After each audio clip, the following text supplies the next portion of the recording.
switch gears now and talk about the Constitution. It's been a lot of conversation, a lot of work on Nigeria's Constitution over the past 20 plus years. We're close to yet another constitutional amendment, but there have been other suggestions as to how to deal with this looming question of Nigeria's Constitution.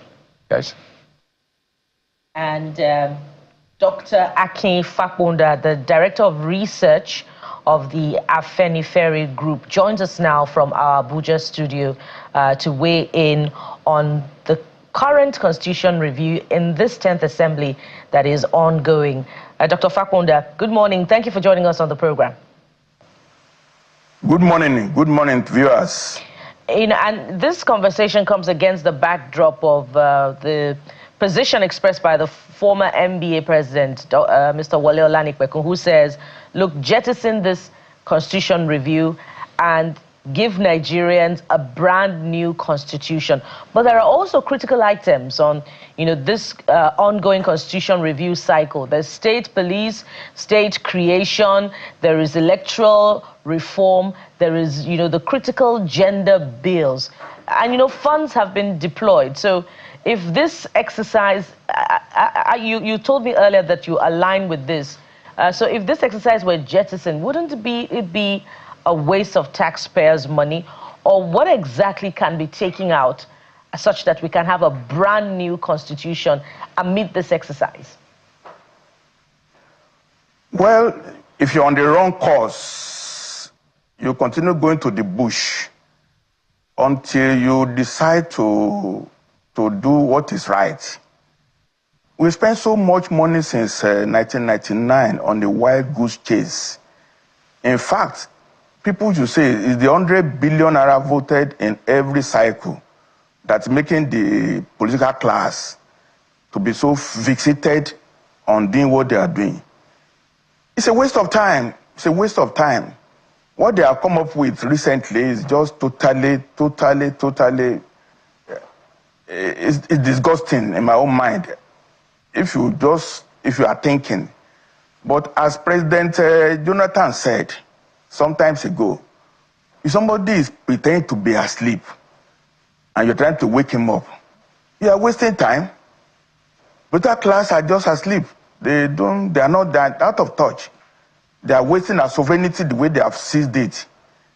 In fact, it amounts to military coup against the society, in my own opinion.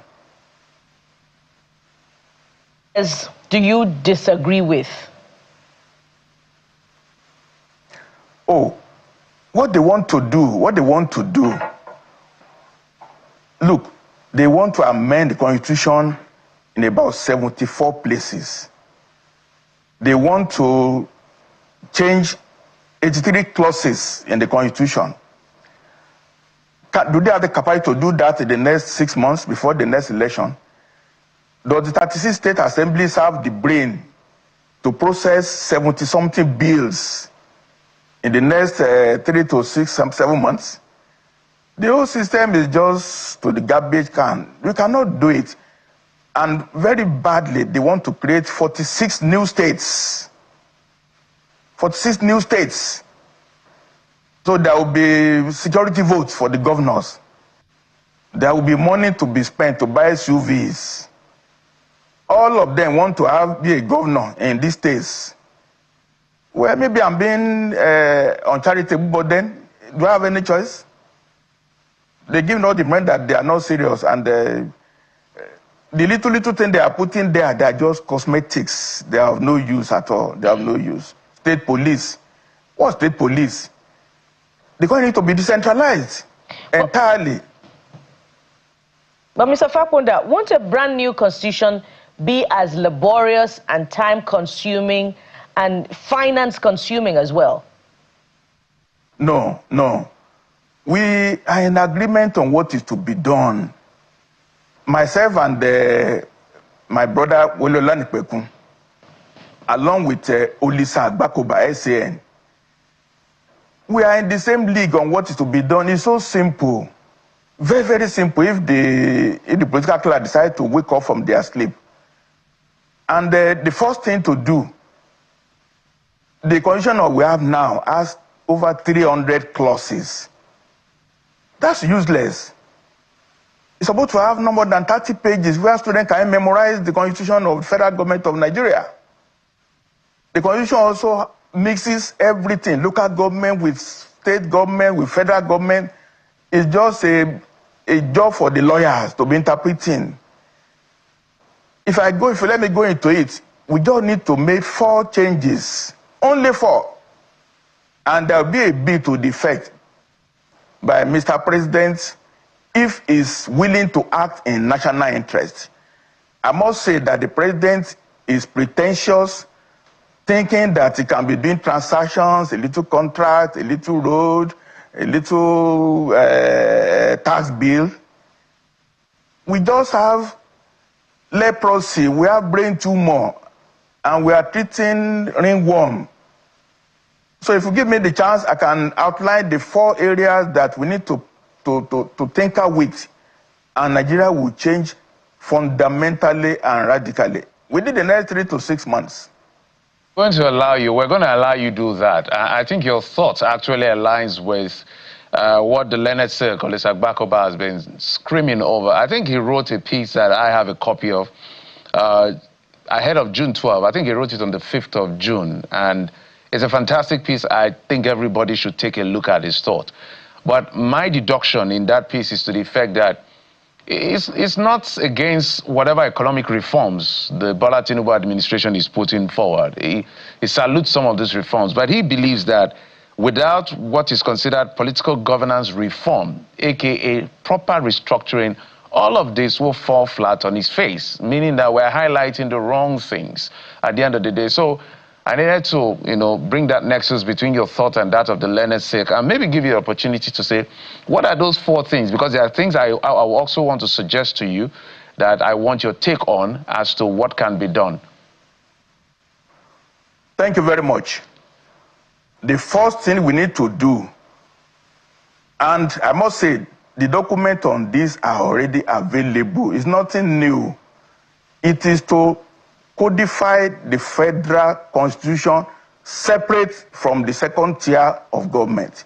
We must have 2 distinct constitutions.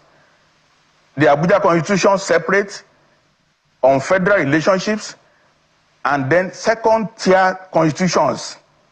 We need to separate that into 2 separate tracts.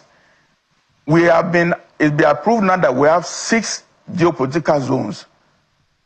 Let's make that to be basis of the second tier of governance.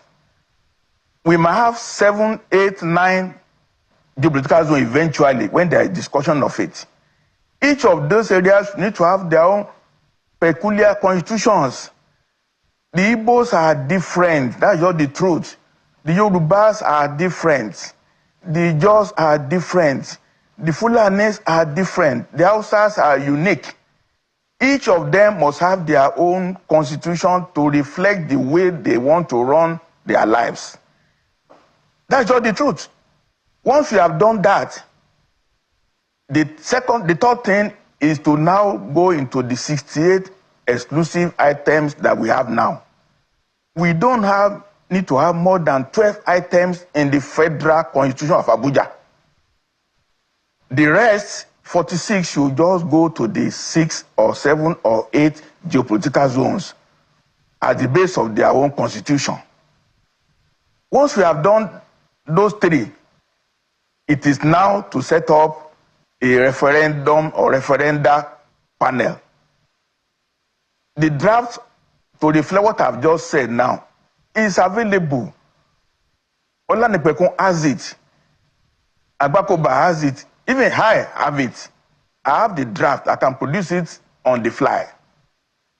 A panel now to put this before Nigerians for discussion. After about 3 or 4 months discussion, the results will be collated and there will be a referenda. That's all that INEC needs to do. We will now go have a new system, a new framework. Abuja has no business with roads, with schools, with hospitals. They have no business at all. Only foreign relations, only passports, only currency. That is all. Even the military architecture will be decentralized to the 6 or 7 geopolitical zones. That's how they so elegant, and it can be done within the next 3 to 6 months, so that the next election, people will compete in their respective zones. This one that political class is going around trying to kill each other to be in Abuja to control oil blocks. We seize. The North will control their gold. The South will control their IT. The Igbos will do their own. South will let them control their oil. The temperature will drop down drastically. 4 items that need to be done within the 3 to 6 months. But President Tinubu is pretending as if he's running in Nigeria just from Abuja. So the argument is totally an error. Just a moment, sir. Just a moment, sir. Brilliant idea you shared, and these ideas have been shared over and over again. So 2 questions. Why do you think that successive governments have constantly been evasive to facing restructuring such that there is resource control at the subnational level explicitly or expressly? Why do you think they are evasive to it? The second part is the Bola Tinubu administration will argue to the effect that there is some form of a pseudo-decentralization. They are talking now of state police. They are talking of, when you talk about the tax laws, you see the way they reshuffle the issue of VAT, not just from HHQs of companies where those companies are located, now where these things are consumed. They've talked about the issue of development commission being proliferated across board. So there's, in their view, perhaps it's in an indirect way of decentralizing power. What do you make of these two? First, why are they evasive? Second, the Bola Tinubu approach to restructuring. The way you attain power determines how you behave. When you take form for 100 million just to apply for position, 100 million, and you spend 3 billion naira to run for office, first, you invested in running for office. You need to get the money back. And we are at midterm now. They are busy now amassing money to run for the next election again. That's the system we have now. They are all just in a trance. So some of them are my friends, senators. Some of them sold their houses to be in the Senate now. They paid 3, 4, 5 years rent in Abuja at 10 million per year. They need to recoup the money. And the godfathers of Nigerian politics, the cabal running Nigeria, not in government, those enabled by the military class who got oil blocks, they don't want to give up the way they control Nigeria. They don't want to give it up. They want to say, you will make you a governor, you will make you a senator, and you godfather. The godfathers are not giving up on the way we are. They have to be defeated. It's not a tea party at all. Then as for the cosmetic things, look, everything has a value now. It's just a waste of time. We are in the wrong course. Until something will happen, the way, I mean, look at this week now. They're talking about some military push. We have instability. Nature abhors instability. In fact, many more things will happen next year that will show that we are not stable. But a little exchange rate, a little reform, we are not going to be at peace. We are not going to be at peace. All right. This clearly is, an expansive and interesting conversation.